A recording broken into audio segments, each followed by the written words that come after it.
नमस्कार। आज clear cut में चर्चा सेमीकंडक्टर्स पर।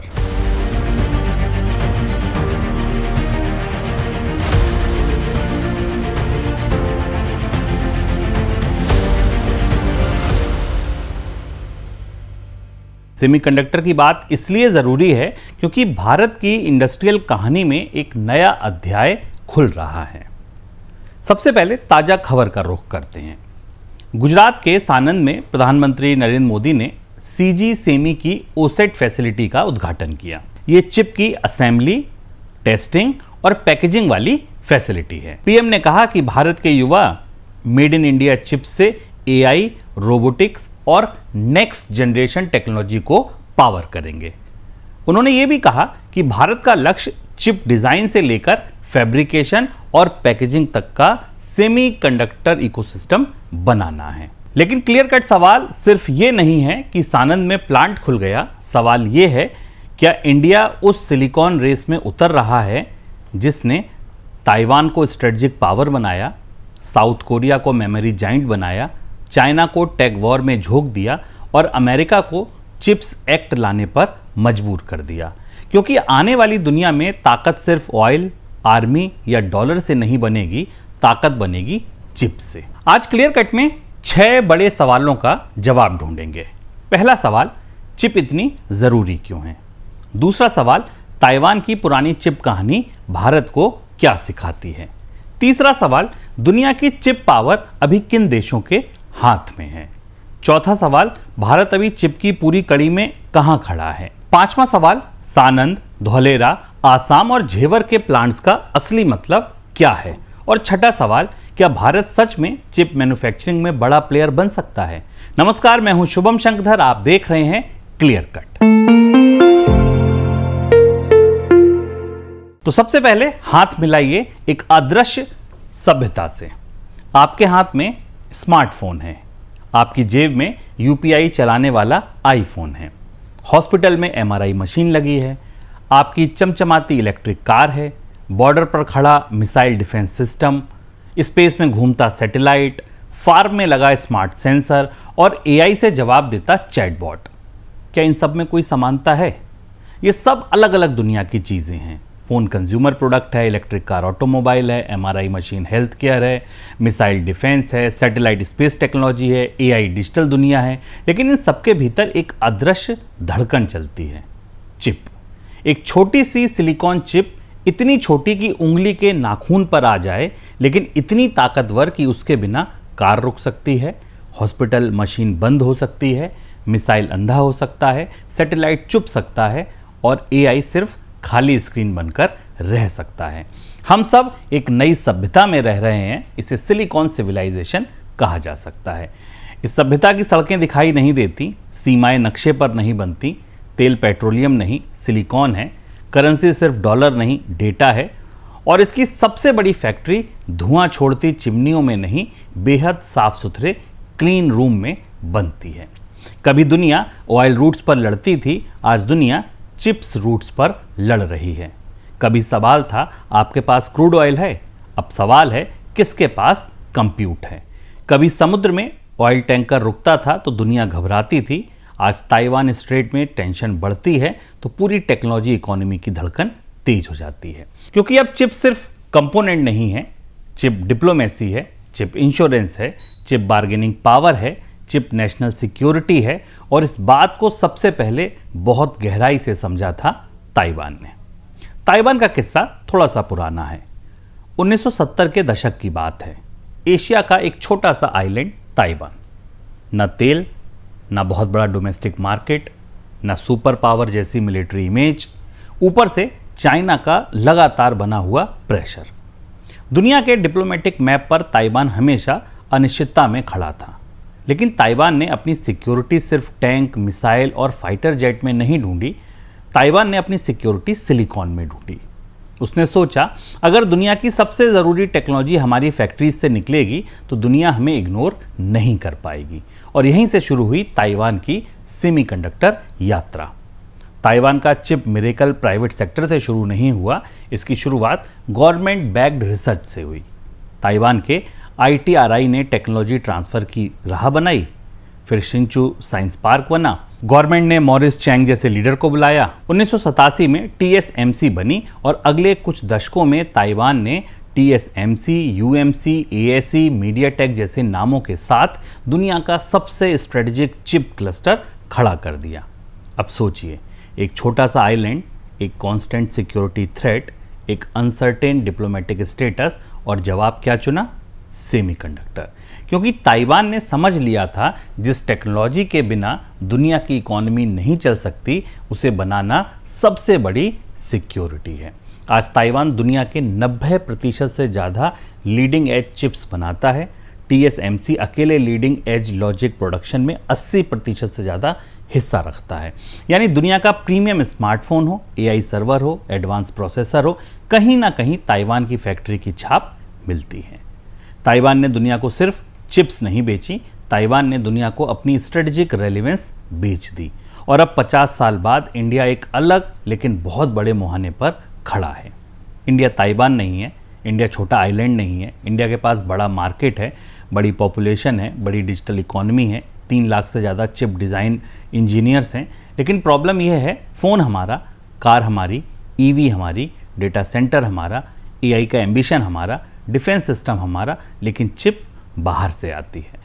मतलब डिजिटल फ्यूचर हमारा है, लेकिन उसके भीतर धड़कने वाला सिलिकॉन किसी और सप्लाई चेन पर डिपेंड करता है। और यही वजह है कि इंडिया अब सेमीकंडक्टर में सिर्फ बायर नहीं रहना चाहता। इंडिया कह रहा है हम डिज़ाइन भी करेंगे, पैकिंग भी करेंगे, टेस्टिंग भी करेंगे, असेंबली भी करेंगे और धीरे धीरे मैन्युफैक्चर भी करेंगे। यही सानंद की खबर का असली मतलब है। अब 2021 में चलिए, जब एक छोटी सी चिप ने पूरी फैक्ट्री बंद कर दी थी। कोविड के बाद दुनिया खुल रही थी, कार कंपनीज प्रोडक्शन बढ़ाना चाहती थी, फैक्ट्रीज रेडी थी, वर्कर्स रेडी थे, स्टील था, टायर थे, इंजीनियर्स थे, डीलर्स इंतज़ार कर रहे थे, कस्टमर बुकिंग कर चुके थे, लेकिन कार फैक्ट्री से बाहर नहीं आ पा रही थी। कारण क्या था? क्योंकि कुछ डॉलर की चिप नहीं थी।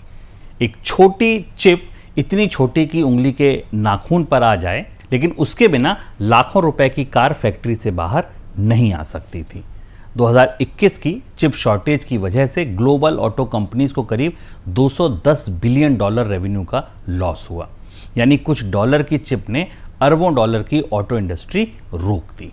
यही दुनिया को समझ आया, चिप कंपोनेंट नहीं, चिप कंट्रोल है, चिप कन्वीनियंस है, चिप नेशनल सिक्योरिटी है। पहले फाइनेंस मिनिस्ट्री पूछती थी चिप कितने में मिलेंगे, अब डिफेंस मिनिस्ट्री पूछती है चिप कंट्रोल किसके हाथ में है। पहले कंपनी पूछती थी कि सप्लायर कौन है, अब कंट्री पूछती है डिपेंडेंसी कहाँ है। यही ग्लोबल रीसेट है और भारत इसी रीसेट में अपनी जगह खोज रहा है। दुनिया की चिप पावर किसके हाथ में है, अब ये समझिए। ग्लोबल मैप समझना हो तो चिप इंडस्ट्री दुनिया की सबसे जटिल सप्लाई चेन में से एक है। क्यों? क्योंकि डिज़ाइन कहीं होता है, डिज़ाइन सॉफ्टवेयर कहीं बनता है, मशीन कहीं बनती है, रॉ मटेरियल कहीं से आता है, वेफर कहीं बनता है, चिप की ढलाई कहीं होती है, पैकेजिंग कहीं होती है, टेस्टिंग कहीं होती है, एंड प्रोडक्ट कहीं और असेंबल होता है। एक एडवांस्ड चिप में 50 से ज़्यादा देशों का इनपुट लग सकता है, हजारों केमिकल और दशकों की नॉलेज लगती है। ग्लोबल सेमीकंडक्टर रेवेन्यू 2024 में करीब $775 बिलियन था और 2030 तक $1.6 ट्रिलियन से ऊपर जा सकता है। लेकिन कंट्रोल कुछ देशों के हाथ में है। अमेरिका डिज़ाइन और डिज़ाइन सॉफ्टवेयर में डोमिनेट करता है। एनवीडिया, क्वालकॉम, AMD, ब्रॉडकॉम जैसी कंपनीज अमेरिका से आती हैं। सिनॉप्सिस और कैडेंस जैसे डिज़ाइन सॉफ्टवेयर लीडर भी वहीं से आते हैं। ताइवान चिप ढलाई में किंग है। TSMC लीडिंग एज चिप्स का ग्लोबल नर्व सेंटर है। साउथ कोरिया मेमोरी में पावरफुल है। सैमसंग और SK हिनिक्स ड्रैम मेमोरी प्रोडक्शन में करीब 70% कंट्रोल करते हैं। नीदरलैंड पहुंचिए, नीदरलैंड्स मशीन में क्रिटिकल है। ASML की EUV मशीन के बिना 7 nm से नीचे की एडवांस चिप बनाना लगभग असंभव है।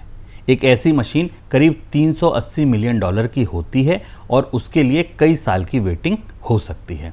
जापान इक्विपमेंट और मटेरियल में स्ट्रांग है। चाइना पैकेजिंग, टेस्टिंग और मैच्योर मैन्युफैक्चरिंग में स्केल बना रहा है। ताइवान, साउथ कोरिया और चाइना मिलकर फाउंड्री रेवेन्यू का करीब 85% हिस्सा कंट्रोल करते हैं। यानी चिप की दुनिया में कोई एक देश राजा नहीं है, लेकिन कुछ देशों के हाथ में गेट्स हैं। किसी के पास डिज़ाइन गेट है, किसी के पास मैन्युफैक्चरिंग गेट है, किसी के पास मेमोरी का गेट है, किसी के पास मशीन का गेट है, किसी के पास टेस्टिंग पैकेजिंग का गेट है। इंडिया अभी तक मोस्टली डिज़ाइन टैलेंट और डिमांड गेट पर बैठा है। मैन्युफैक्चरिंग गेट पर एंट्री अभी शुरू हुई है। क्लियर कट लाइन यही है, चिप सप्लाई चेन में जगह मिलना आसान नहीं है। यहाँ खाली कुर्सी नहीं मिलती, कुर्सी बनानी पड़ती है। एआई ने चिप रेस को और तेज कर दिया। अब एआई का एंगल समझिए।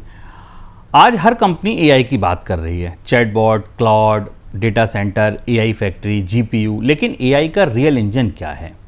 चिप। दुनिया की 5 बड़ी क्लाउड और AI companies Microsoft, alphabet, Amazon, Meta और ओरेकल ने 2024 में करीब $238 बिलियन का कैपेक्स लगाया। 2025 में ये करीब $413 बिलियन हुआ। 2026 में एस्टिमेट करीब $718 बिलियन तक पहुंचता है। यानी 2 साल में ये खर्च लगभग 3 गुना हो रहा है।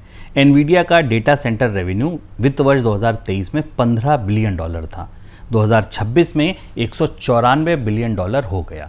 3 साल में 13 गुना का एक्सपेंशन। पहले कहा जाता था डेटा नया ऑयल है, लेकिन ये बात अधूरी थी। डेटा ऑयल है, लेकिन चिप उसकी रिफाइनरी है। चिप नहीं तो एआई सिर्फ पावर पॉइंट प्रेजेंटेशन है। और यही वजह है कि इंडिया की सेमीकंडक्टर स्टोरी सिर्फ मोबाइल फ़ोन या कार तक सीमित नहीं है। ये एआई स्टोरी भी है, डेटा सेंटर स्टोरी है, डिफेंस स्टोरी है, ईवी स्टोरी है, इंडस्ट्रियल ऑटोमेशन स्टोरी है और नेशनल सिक्योरिटी स्टोरी है। फरवरी 2026 में एआई इम्पैक्ट समिट हुआ, जहां इंडिया में $200 बिलियन से ज़्यादा एआई रिलेटेड इन्वेस्टमेंट कमिटमेंट की बात हुई। रिलायंस का $110 बिलियन एआई और डेटा सेंटर प्रोग्राम, अदानी का $100 बिलियन, एल&टी एनवीडिया का AI factory project, AMD TCS platform, Qualcomm का India led 2nm tape out और टाटा ओपन एआई पार्टनरशिप। ये सब तुरंत इंडिया को चिप प्रोड्यूसर नहीं बनाता, लेकिन यह साफ बात है कि इंडिया में चिप डिमांड आने वाले सालों में और बढ़ेगी। एआई बोलेगा तो चिप खाएगा, इलेक्ट्रिक कार चलेगी तो चिप खाएगी, स्मार्ट फैक्ट्री चलेंगी तो चिप लगेगी, डिफेंस सिस्टम जागेगा तो चिप खाएगा। और सवाल है, क्या ये चिप हमेशा बाहर से आएगी? इंडिया अभी कहाँ खड़ा है? अब इंडिया की पोजीशन साफ साफ समझिए। इंडिया सेमीकंडक्टर में जीरो नहीं है, लेकिन फुल स्टैक प्लेयर भी नहीं है। इंडिया की सबसे बड़ी ताकत डिज़ाइन है। इंडिया में करीब 3 लाख चिप डिज़ाइन इंजीनियर हैं। ये दुनिया के चिप डिज़ाइन वर्कफोर्स का लगभग 20% है। ये पूल अमेरिका के बाद सेकेंड डीपेस्ट माना जाता है। लेकिन ग्लोबल चिप डिज़ाइन रेवेन्यू में इंडिया का हिस्सा सिर्फ 3% है। मतलब दिमाग हमारा, डिज़ाइन वर्क हमारा, इंजीनियरिंग हमारी, लेकिन वैल्यू कैप्चर कम है। ये वैसा ही है जैसे शेफ इंडिया का हो, रेसिपी इंडिया में बने, लेकिन रेस्टोरेंट का नाम किसी और देश का हो। इंडिया 2 दशक से ग्लोबल सेमीकंडक्टर कंपनीज के लिए डिज़ाइन टैलेंट बेस रहा है। Qualcomm, Intel, AMD, Nvidia, NXP, Texas Instruments, इनके India teams architecture, verification, design और टेप आउट जैसे काम करते रहे हैं। लेकिन इंडिया लगभग हर चिप इंपोर्ट करता रहा। फ़ोन इंडिया में असेंबल हो सकता है, कार इंडिया में बन सकती है, लैपटॉप इंडिया में बिक सकता है, लेकिन अंदर की चिप बाहर से आती है। यही गैप इंडिया भरना चाहता है। इंडिया की चिप डिमांड तेज़ी से बढ़ रही है। इंडिया का चिप कंजम्पशन 2018 में करीब $15 बिलियन का था। 2026 में ये $62 बिलियन तक पहुंच सकता है।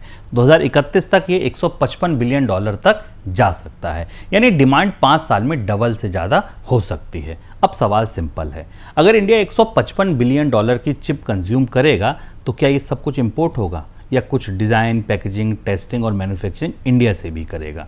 यहीं से इंडिया सेमीकंडक्टर मिशन की कहानी शुरू होती है। मोबाइल बन रहा है, लेकिन चिप बाहर से आती है।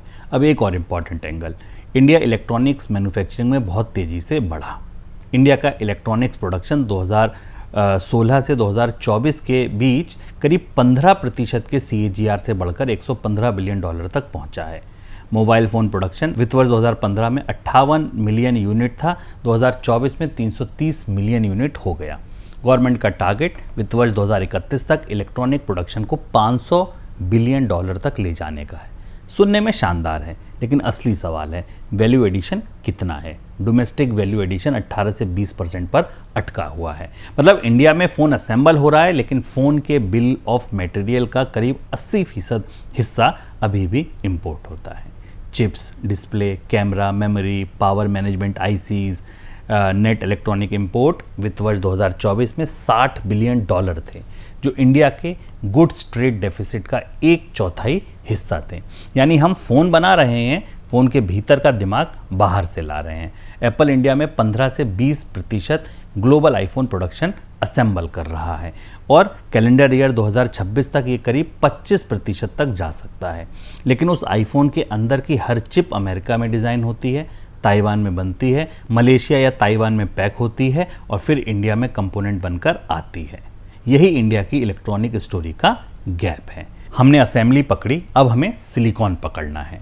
क्लियर कट बात यही है कि इंडिया में फ़ोन की बॉडी बन रही है, अब इंडिया फ़ोन का ब्रेन बनाना चाहता है। इंडिया सीधे TSMC क्यों नहीं बन सकता, अब ये समझिए। एक मिथ तोड़िए। सानंद में प्लांट खुल गया, इसका मतलब ये नहीं कि इंडिया TSMC बन गया। सेमीकंडक्टर में 2 nm, 3 nm, 5 nm जैसे एडवांस चिप बनाना दुनिया के सबसे कठिन इंडस्ट्रियल कामों में से है।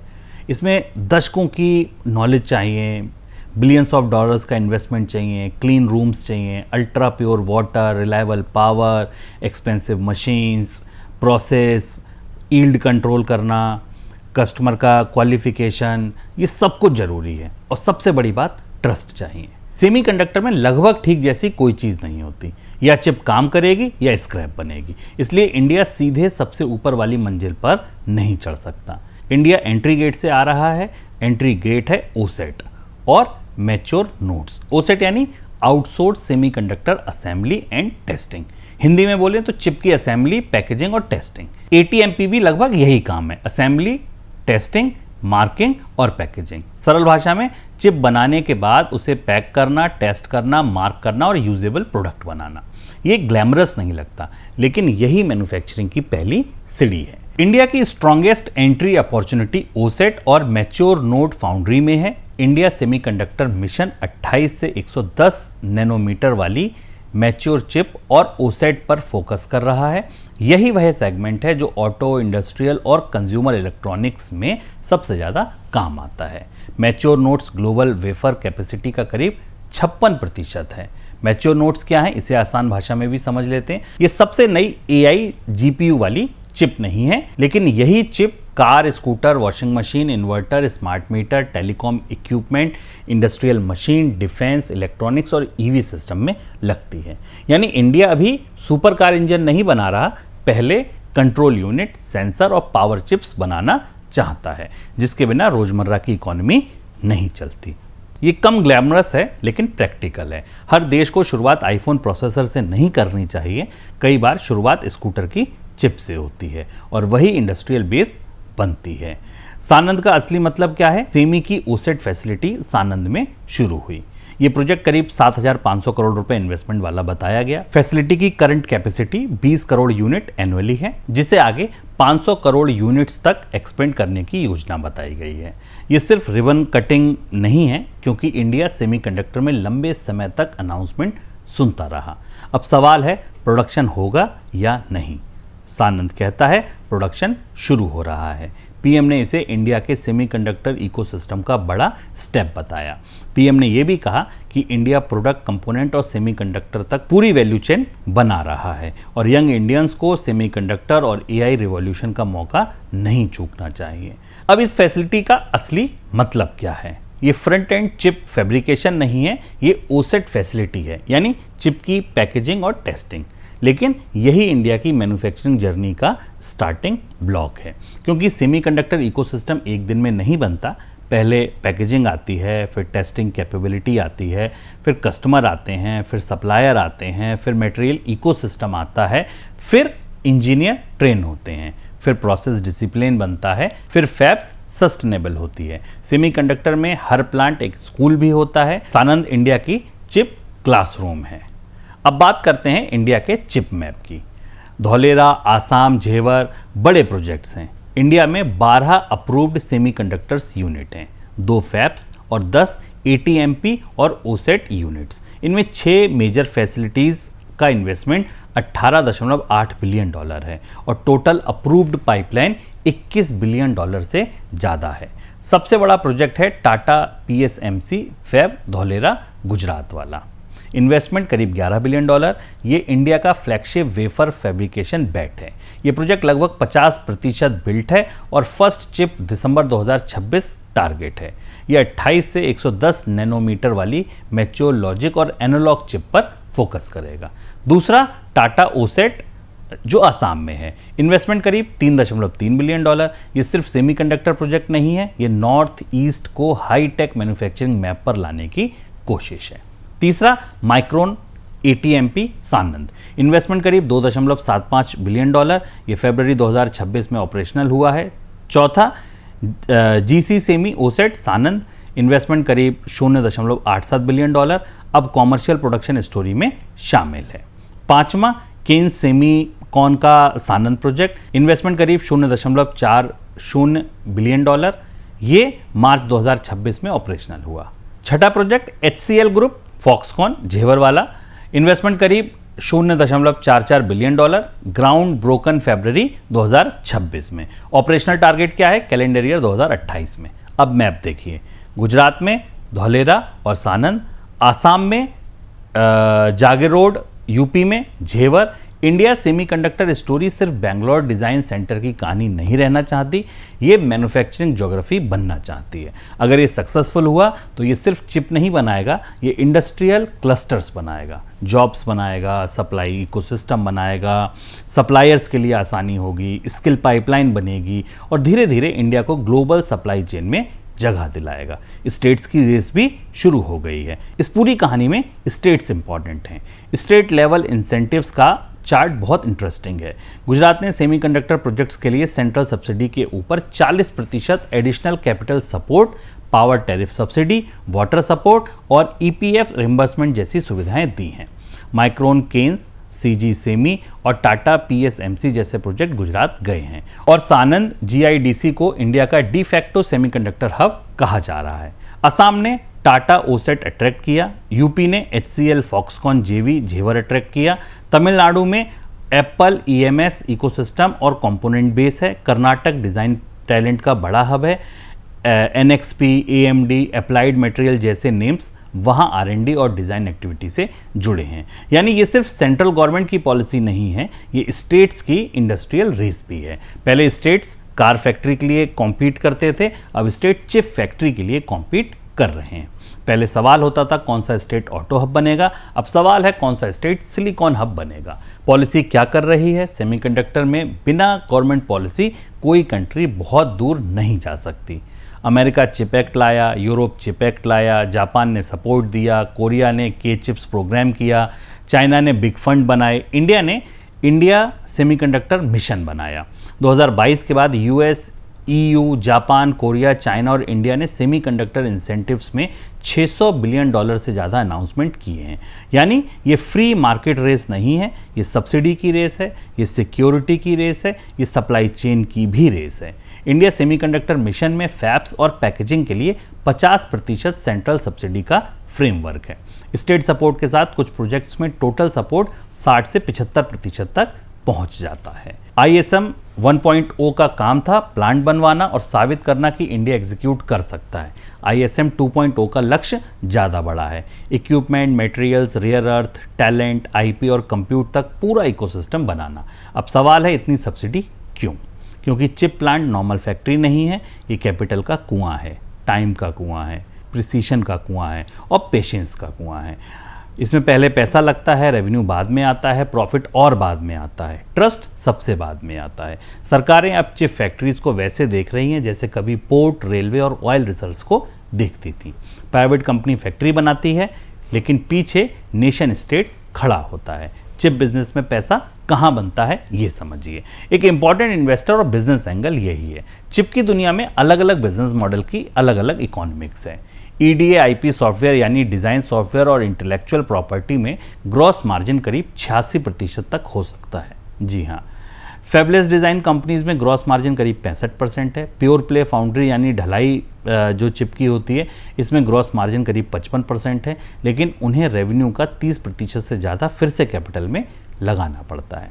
ओसेट यानी पैकेजिंग टेस्टिंग में ग्रॉस मार्जिन 15 से 20% है, लेकिन कैपिटल रिक्वायरमेंट कम है, इसलिए नए देशों के लिए एंट्री आसान है।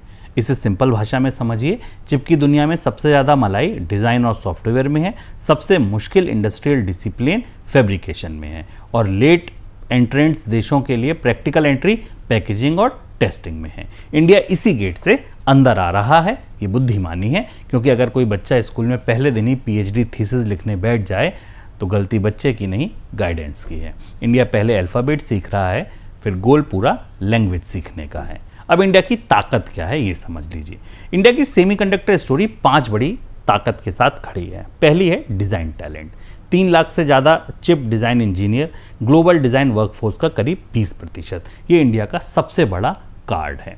दूसरा domestic demand, smartphone, EV, 5G, defence electronics, AI data centre, industrial automation, smart meter, solar inverters, consumer electronics. India की चिप कंजम्पशन 2031 तक $155 बिलियन तक जा सकती है। ये दूसरा बड़ा पॉइंट है। तीसरा इलेक्ट्रॉनिक्स मैन्युफैक्चरिंग का बेस, फ़ोन असेंबली में इंडिया ऑलरेडी बड़ा प्लेयर बन चुका है। अब चैलेंज है कि असेंबली से आगे वैल्यू एडिशन बढ़े। डोमेस्टिक वैल्यू एडिशन आज 18 से 20% है, टारगेट 35 से 40% तक पहुंचने का है। सेमीकंडक्टर्स इस गैप की मिसिंग लेयर है। चौथा हिस्सा है ट्रस्टेड पार्टनर पोजिशनिंग का। यूएस चाइना टेंशन के बीच ग्लोबल कंपनीज China+1 और ताइवान रिस्क डाइवर्सिफिकेशन देख रही हैं। इंडिया डेमोक्रेटिक है, लार्ज मार्केट है, इंजीनियरिंग टैलेंट है, जियोपॉलिटिकल ट्रस्ट है और ग्लोबल कंपनीज के लिए स्ट्रेटजिक ऑल्टरनेटिव बनने की कोशिश कर रहा है। इंडिया एक trusted but non aligned tier के रूप में उभर रहा है। Micron, NXP, Qualcomm, Foxconn, Applied Material और लैम रिसर्च जैसे नेम इंडियन कमिटमेंट्स बढ़ा रहे हैं। पांचवी, ओसेट में कॉस्ट एडवांटेज, पैकेजिंग और टेस्टिंग में इंडिया अपने लेबर कॉस्ट, इंजीनियरिंग पूल और पॉलिसी सपोर्ट से जगह बना सकता है। इंडिया का स्ट्रॉन्गेस्ट स्टार्टिंग पॉइंट यही है। ऊपर डिज़ाइन टैलेंट, नीचे पैकेजिंग और टेस्टिंग की कैपेबिलिटी, बीच में धीरे धीरे मैच्योर फैब। अगर ये दोनों एंड जुड़ गए तो इंडिया सिर्फ बैक ऑफिस डिज़ाइन सेंटर नहीं रहेगा, इंडिया रियल मैन्युफैक्चरिंग नोड बन सकता है। कमजोरी क्या है ये भी समझ लीजिए। हाइप से बाहर आ जाइए। इंडिया सेमीकंडक्टर सुपर पावर बन गया, ये कहना गलत होगा। ये रफली आप मान के चलिए 20 साल के प्लान में 5वां साल है, यानी इंडिया अभी इस रेस की शुरुआत में है, फिनिश लाइन पर नहीं है। पहली कमजोरी क्या है? इक्विपमेंट का इंपोर्ट डिपेंडेंस। इंडिया अभी सेमीकंडक्टर इक्विपमेंट के लिए 90% से ज़्यादा इंपोर्ट डिपेंडेंट रहेगा। ASML, Applied Material, Lam Research, Tokyo Electron जैसी कंपनीज के बिना फैब नहीं चल सकता।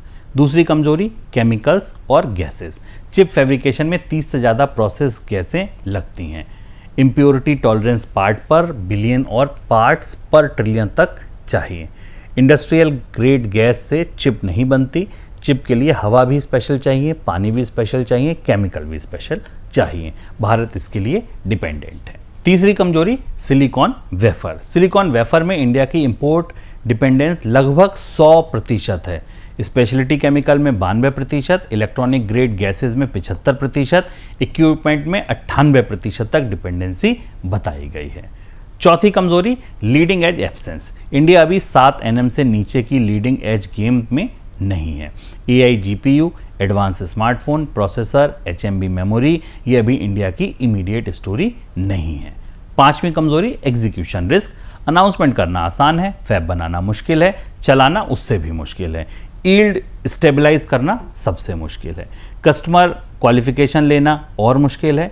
सेमीकंडक्टर में चल जाएगा, नहीं चलता, या तो चिप चलेगी या फैक्ट्री की इकोनॉमिक्स बिगड़ेगी। छठी कमजोरी इकोसिस्टम में डेप्थ। वन फैब से सेमीकंडक्टर इकोसिस्टम नहीं बनता।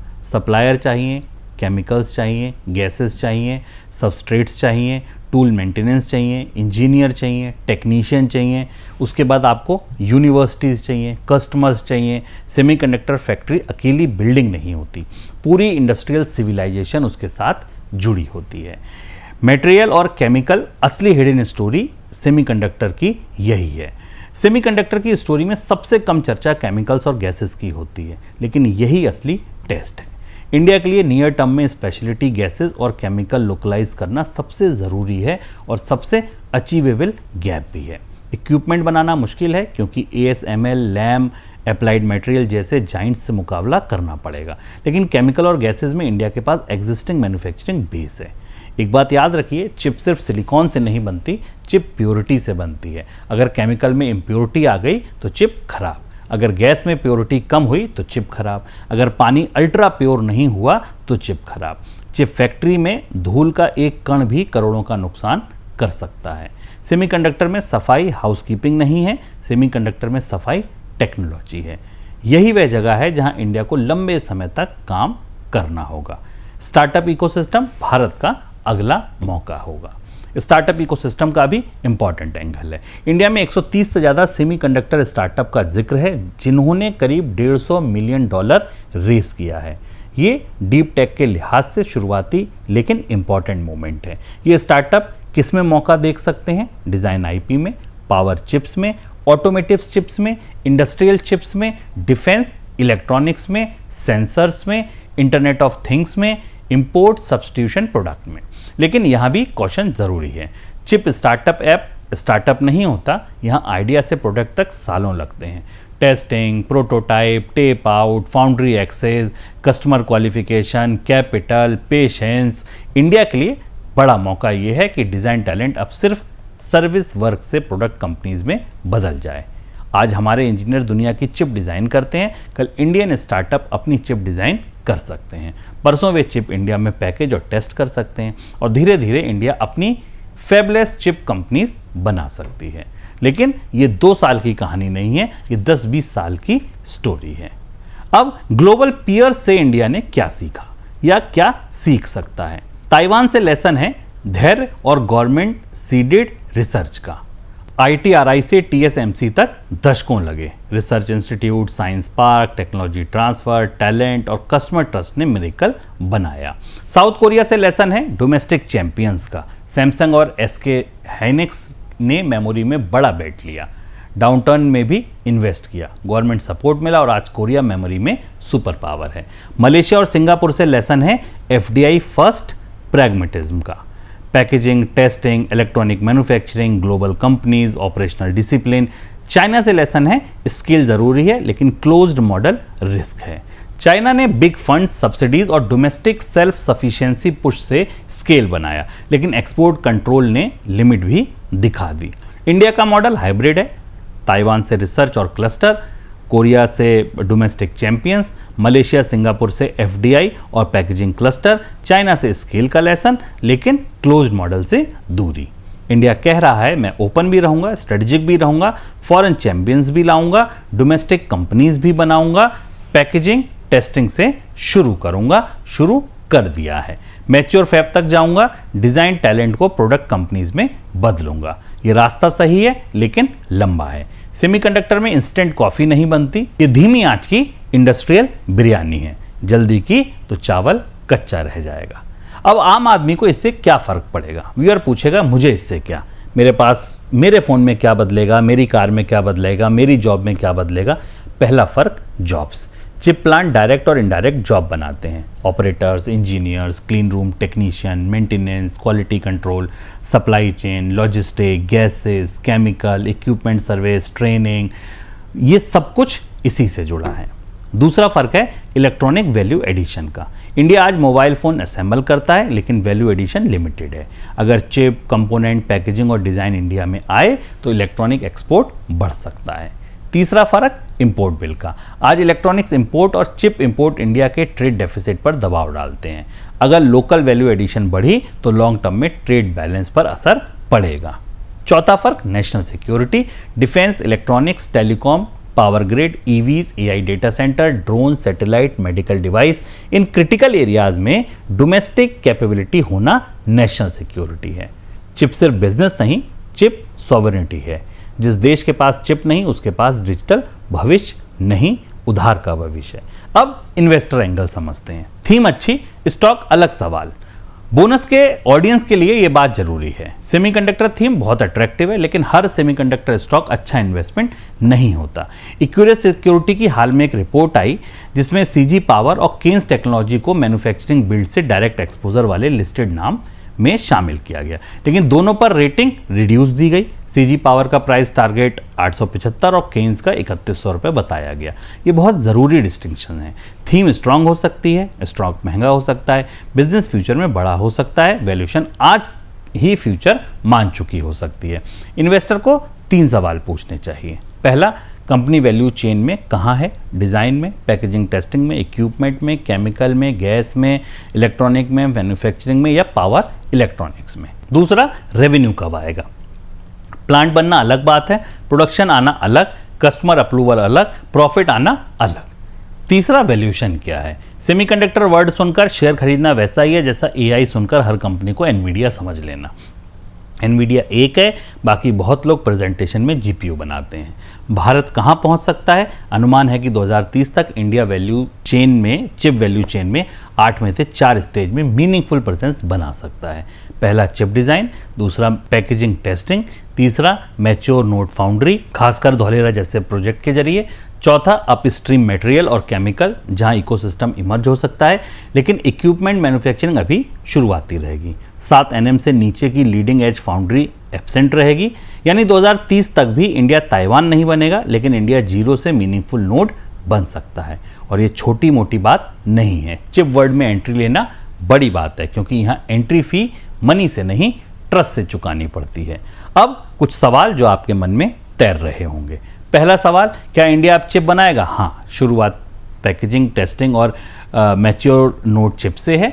सबसे advance AI chip immediate story नहीं है। दूसरा सवाल, सानंद में क्या हो रहा है? तो सानंद में सीजी सेमी ओसेट फैसिलिटी शुरू हुई है। ये चिप की पैकेजिंग टेस्टिंग फैसिलिटी है, फ्रंट एंड फैब्रिकेशन नहीं है। तीसरा सवाल, धौलेरा इतना इंपॉर्टेंट क्यों है? क्योंकि Tata PSMC Dholera fab India का सबसे बड़ा वेफर फैब्रिकेशन बेट है। करीब $11 बिलियन का इन्वेस्टमेंट और फर्स्ट चिप टारगेट दिसंबर 2026 में। चौथा सवाल, इंडिया की सबसे बड़ी ताकत क्या है? डिज़ाइन टैलेंट और डोमेस्टिक डिमांड। सबसे बड़ी कमजोरी क्या है? इक्विपमेंट स्पेशलिटी, केमिकल गैसेज और लीडिंग एज टेक्नोलॉजी में इंपोर्ट पर डिपेंडेंस। छठा सवाल, क्या ये इन्वेस्टमेंट अपॉर्चुनिटी है? थीम स्ट्रांग है, लेकिन स्टॉक सिलेक्शन अलग बात है। वैल्यूएशन देखें, सेमीकंडक्टर वर्ड देखकर इन्वेस्टमेंट ना करें। क्लियर कट निष्कर्ष, इंडिया की सेमीकंडक्टर कहानी शुरू हो गई है। ये विक्ट्री लैप नहीं है, ये स्ट्रेटजिक लाइन है। सानंद में सीजी सेमी प्लांट का इनॉग्रेशन बड़ा इवेंट है। माइक्रोन और केन्स का ऑपरेशनल होना पॉजिटिव है। धौलेरा में टाटा पीएसएमसी फैब इंडिया का बिगेस्ट बेट है। आसाम और झेवर जैसे लोकेशन चिप मैप पर आना इंपॉर्टेंट है। लेकिन क्लियर कट बात यही है, इंडिया अभी टीएसएमसी नहीं बना, अभी सेमीकंडक्टर सुपर पावर नहीं बना, गेट पर एंट्री ली है और एंट्री सही गेट से ली है। Design talent, packaging testing, mature nodes, domestic demand. दुनिया में चिप पावर कुछ देशों में कंसंट्रेटेड है। अमेरिका डिज़ाइन में स्ट्रांग है, ताइवान फैब्रिकेशन में किंग है, कोरिया मेमोरी में स्ट्रांग है, नीदरलैंड मशीन में क्रिटिकल है, जापान इक्विपमेंट और मटेरियल में स्ट्रांग है, चाइना स्केल बना रहा है, इंडिया डिज़ाइन टैलेंट और डिमांड लेकर मैदान में उतर रहा है। अब असली परीक्षा एग्जीक्यूशन की है। प्लांट अनाउंस करना स्टेप है, कॉमर्शियल प्रोडक्शन अगला स्टेप है, यील्ड तीसरा स्टेप है, कस्टमर ट्रस्ट चौथा स्टेप है, एक्सपोर्ट कॉम्पिटिटिवनेस बनाना पांचवा स्टेप है और फुल स्टैक कैपेबिलिटी 20 साल की तपस्या है। सेमीकंडक्टर में शॉर्टकट नहीं होता, यहाँ स्लोगन से चिप नहीं बनती, यहाँ प्योरिटी चाहिए, पेशेंस चाहिए, पॉलिसी की कंसिस्टेंसी चाहिए। भारत के पास मार्केट है, इंजीनियर है, डिमांड है, जियोपॉलिटिकल टाइमिंग है। भारत को इस इकोसिस्टम बनाना है, क्योंकि चिप फैक्ट्री सिर्फ फैक्ट्री नहीं होती, देश की इंडस्ट्रियल मैच्योरिटी का टेस्ट होती है। ताइवान ने दुनिया को दिखाया कि सिलिकॉन छोटे आइलैंड को स्ट्रेटजिक पावर बना सकता है। अब इंडिया को यह दिखाना है कि सिलिकॉन एक बड़े देश को मैन्युफैक्चरिंग पावर बना सकता है या नहीं। हमारे इंजीनियर दुनिया की चिप डिज़ाइन करते थे, अब सवाल है भारत की ज़मीन पर बनी चिप दुनिया की मशीन, कार, फ़ोन और एआई सिस्टम में लगेंगी। अगर सानंद, धौलेरा, आसाम और झेवर की कहानी सफल हुई तो इंडिया की सेमीकंडक्टर जर्नी सिर्फ मेक इन इंडिया नहीं रहेगी, पावर इन इंडिया बन सकती है। क्योंकि आने वाली दुनिया में जिसके पास चिप है उसी के पास कंट्रोल है। ऑयल वाली सभ्यता में इंडिया बायर था, सॉफ्टवेयर वाली सभ्यता में इंडिया टैलेंट है, सिलिकॉन वाली सभ्यता में इंडिया अब बिल्डर बनना चाहता है। देखना यह है सपना क्लीन रूम से निकलकर दुनिया के सर्किट में कब दौड़ता है। नमस्कार, मैं हूं शुभम शंकरधर, आप देख रहे थे अमर उजाला बोनस।